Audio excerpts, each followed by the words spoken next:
हम लोग उतर रहे हैं। देखिए छोटी सी बच्ची है, कितनी प्यारी है ना। जय माता जी बोलो। बोलो जय माता जी।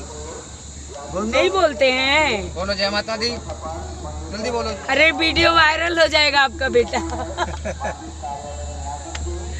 देखिए सब, अब हम लोग उतर रहे हैं दर्शन करके।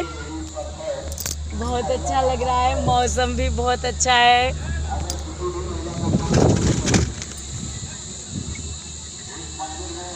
पहली बार तो आए तो हम बहुत डर रहे थे, लेकिन अब की बार डर नहीं लग रहा है।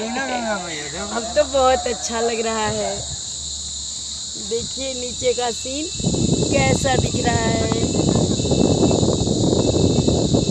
ये हर की पौड़ी है।